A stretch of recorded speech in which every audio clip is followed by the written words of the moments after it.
Hey guys, thank you for listening to FAMcast. There's a slight mic malfunction throughout this episode, so sometimes the audio will sound a little muffled. The content is still really good, and we would hate for you all to miss this conversation. Please enjoy this episode of the FAMcast. Hey folks, welcome to the FAMcast.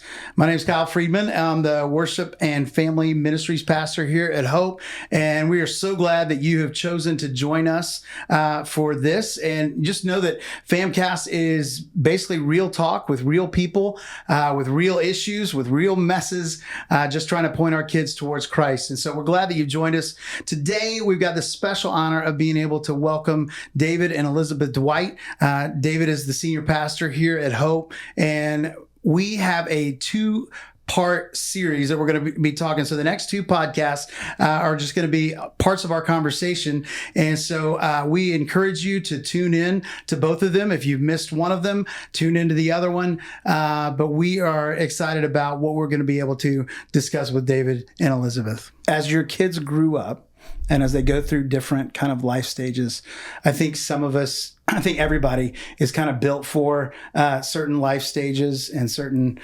seasons of kiddos. Like my wife, she loves the newborn and the toddler and the preschool. Like she loves that age. And I was like, I can't wait until they get into like middle school and high school. And then I get, that's where I think I'm like, oh, I love this, being in student ministry for so long. While we love them in every stage, what kind of life stage have you guys, do you love best? The first thing that's coming to mind for me, and of course I know about your family, you have boys and girls. Yep. And we have a son and a daughter. So the stages can be a little bit different for a boy and a girl, right? Mm-hmm. Completely. So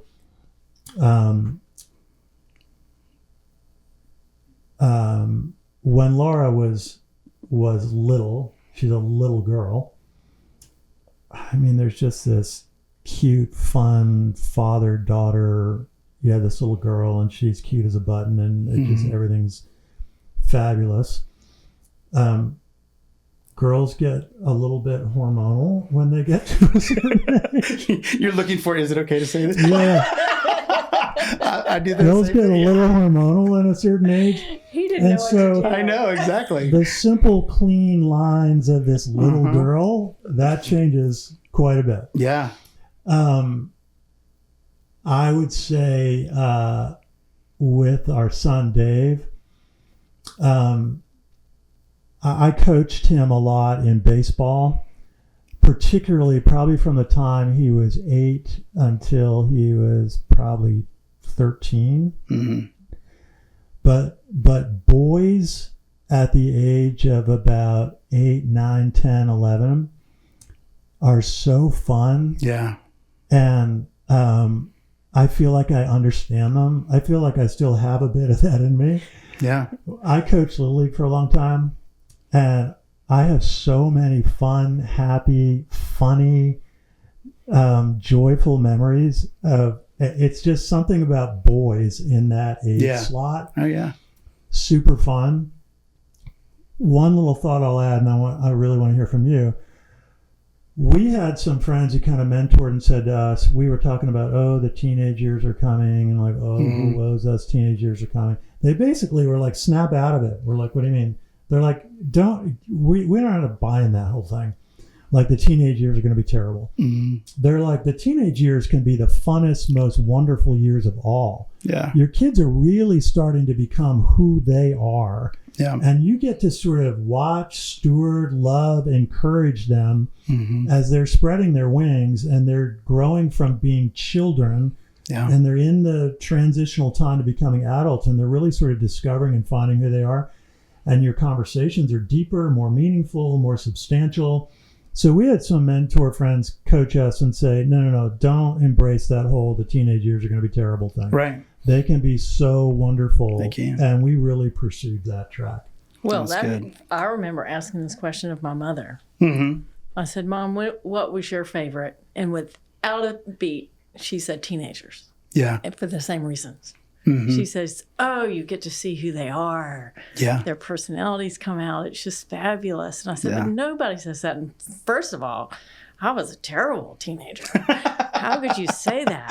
She goes, oh, it was just wonderful. Yeah. That was her positive take on it. But for me, I loved, elementary school age. It was, I loved doing arts and crafts and projects and things like that to help entertain and birthday parties and things like that. So I love that age. But then, too, teenage years, I enjoyed. I didn't love the dilemmas, the drama sometimes of teenage years. But I was willing to hang in there with that and wanting to help coach along. That's good. Not that I was always that great at it, but I certainly wanted to be in their corner. Mm-hmm. Well, we've talked a little bit about on the FAMcast in previous episodes, talking about some of the different phases of it. Like at the beginning of it, you have a commanding style of parenting when they're little, in those preschool ages. You're the one saying, no, you're not going to do that. And why? Well, sometimes it's because I said so. It's like you're not gonna get a reason. Right. And then they move into that preteen to teenager, and you move into a coach kind of role where you're saying, okay, here's the playbook. We've talked about this. We've been practicing for a while on this, but you're gonna actually have to go out and make it. You're gonna have to go to your school. And really, with teenagers, it's like they're going to be able to do whatever they really decide to do, because they've got freedom. They've got ways. If they decide that they're not going to go do what you ask them to do, they can accomplish that. But then on the backside of that, there's probably going to be consequences to it. Then you move from, they graduate, they leave your house, you move into a counselor kind of position where you're giving advice. They don't have to take it. They might not even ask for it. But it's really like you're coming alongside them to try to help them in that. And then you can move past that into like when they're in their 30s, when they're in their 20s and 30s, sometimes they move back into being like a confidant, like a peer, and they're really looking for you for just like support and love. And you can actually have like just a friendship with them. So what was the most difficult for you guys to transition into? Like, which of those stages, commander, coach, counselor to confidant? Probably coach, I would say. Just because for me anyway, it was, you don't want to see them get hurt, so you want to micromanage maybe a little bit more than you should. So it's interesting because it makes you want to go ask them, what did you think? But, we all have our perspectives, and sometimes they're accurate and sometimes they're not. So. Yes.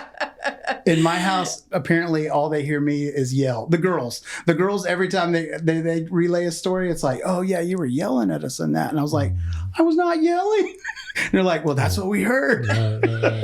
So perception is everything, right? Yeah, completely. So I would say that was probably the hardest stage. Just wanting to coach and knowing that's what I needed to be doing. But not always feeling as if I had quite the right playbook. Yeah, that's good. Yeah, so. I have a similar feeling behind it. I don't know if I would say coach or counselor. One of the reasons sometimes you go see a professional counselor is because that person might have a more objective placement in your life. Yeah. They're not emotionally entangled. Right. As a parent, when maybe it's the coach or the counselor's seat, you want to try to do the best you can, but you've also got your parenting emotional entanglements. It's not that, a counselor can sort of have an objective distance and can kind of be like, I'm just going to try to help you find your way here, right? Good counselors don't tell you what to do. They help you discover it. Yeah. As a parent, you'd like to be doing that good counseling, but you've got a pretty big emotional investment in, but here's the picture that I'm hoping will happen. Right. Every parent has that kind of vision or that picture you're hoping will happen. So because you've got that emotional investment, it can make it a little bit harder to be a good coach or a good counselor. Yeah. And now we're in the confidant mode. So this gets pretty personal. in the last 3 months, I've had a couple of lengthy, very meaningful conversations with our son, Dave. He called me and he said, "Can I talk with you about a couple of things I want to talk about?"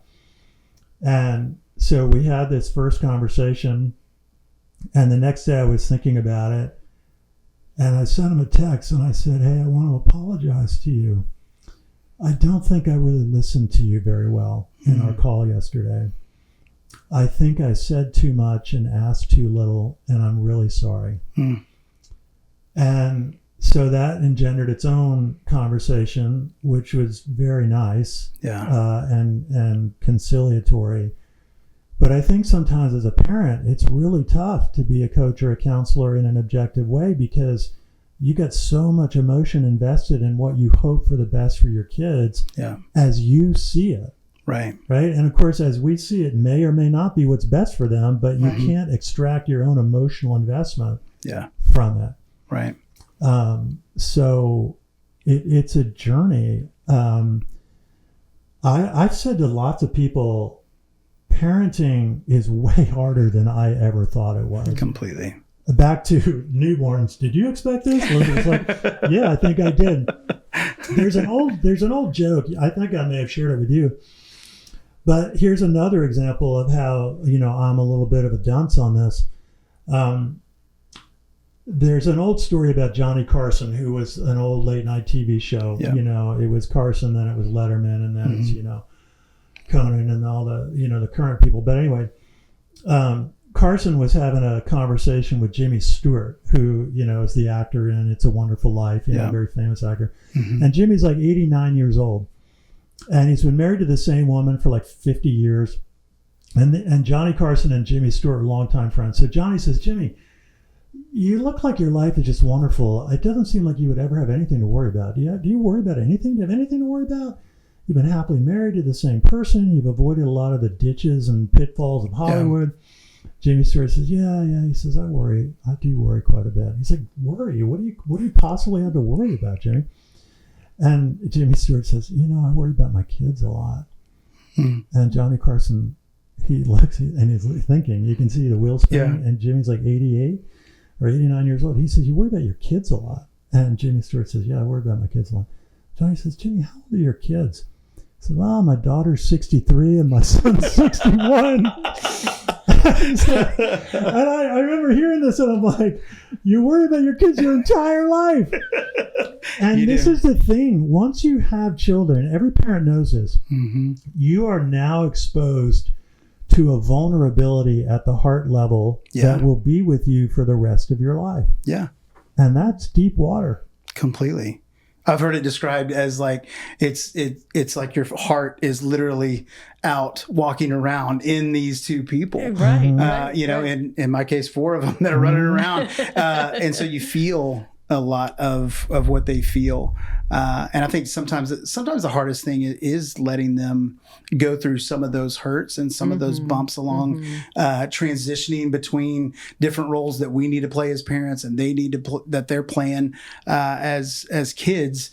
But I think the beautiful part of it is that each of those roles builds on each other, and in order to get to that next one, as we as parents, if we're able to let go in the coaching time frame and let them play, then they build trust, and they're like, oh, you trust me, and then they begin to build some of their own values to when they go off to college and they're not by you, where our voice is not playing a significant role in their decision making on a daily basis.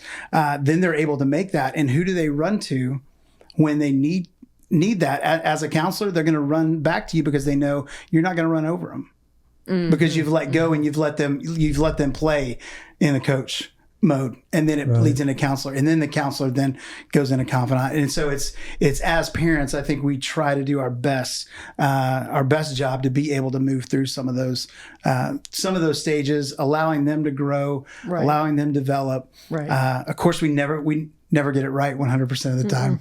We wish we would, but we don't. Well, sometimes the big picture long game is in mind, right? And we've used this phrase a little bit. It's a little bit of a wordplay. We're not trying to be cute, but people say, we're raising children. And we would say, actually, we're not. We're raising adults. Yeah. what we're trying to do is love our children well to raise them to become adults. Yeah. Now, people can have their thoughts and feelings about the wording and how that sounds and feels, and I understand that. But to us, it's just a little wordplay Just on a reminder. the goal is to help create a healthy, an adult. Yeah. That's the end game. Yeah. We want to try to love this child to help them become a healthy adult. Yeah. That's great.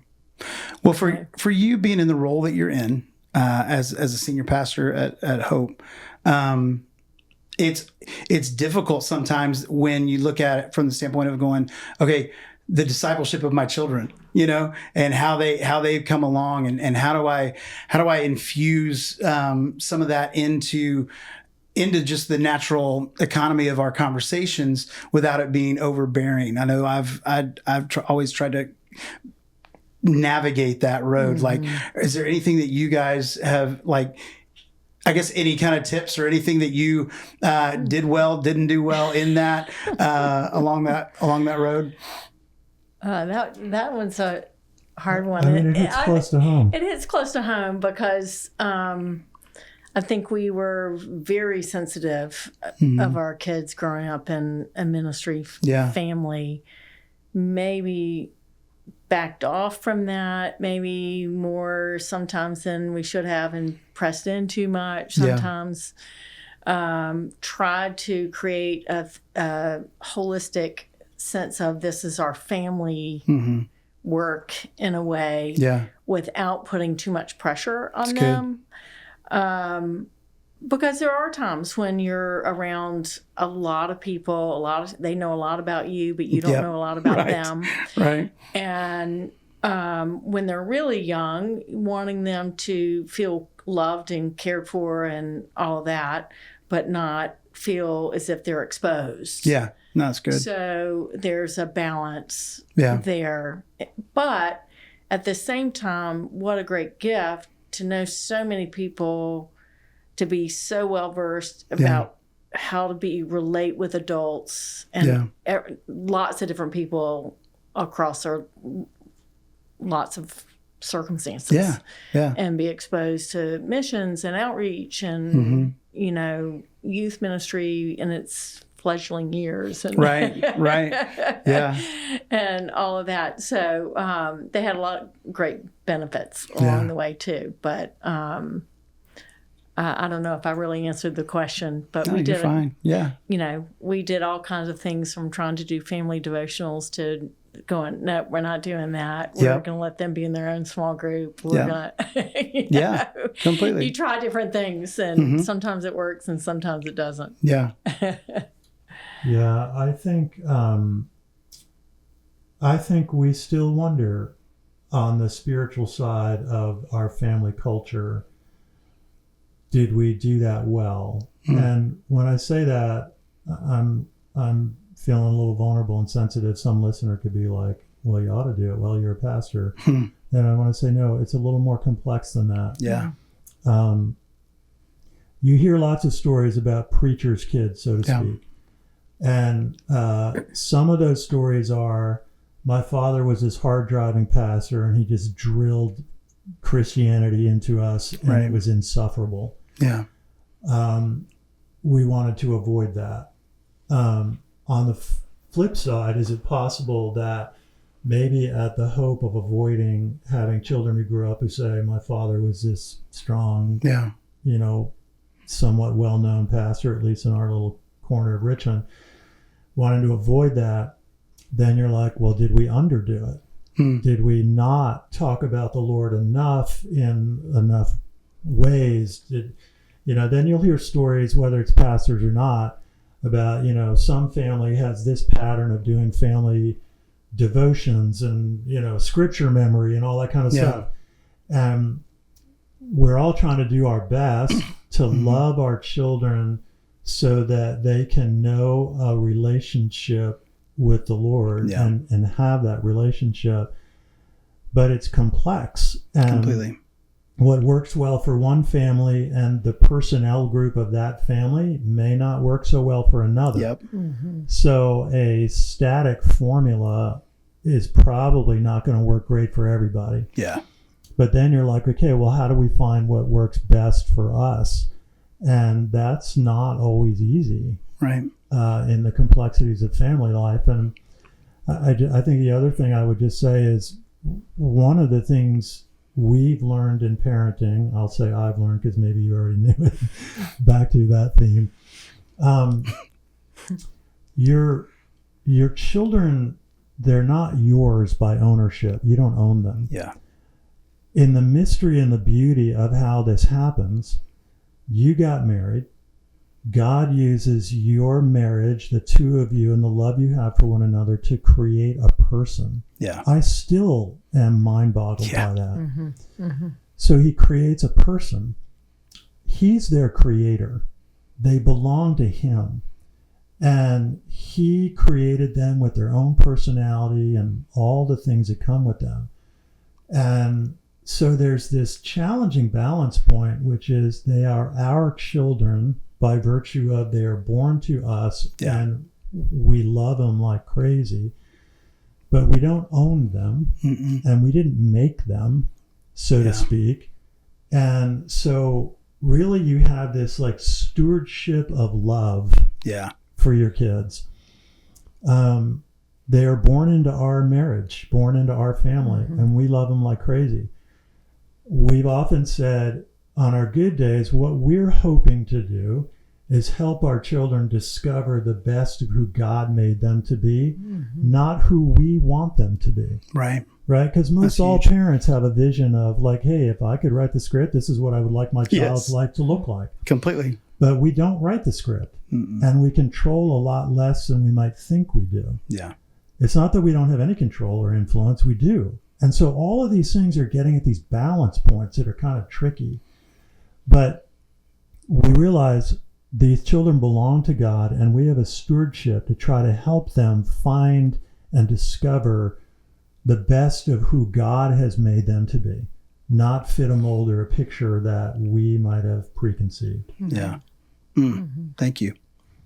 And like the reason I was asking that question is because I think there's a lot of pressure that everybody puts on themselves, and especially folks that have a relationship with God. For Christians, it's difficult because you think you've got to, if I don't get up in the morning and run 3 miles and have devotions on our, every night or in the morning before they go to school, like this regimen, however they set it up.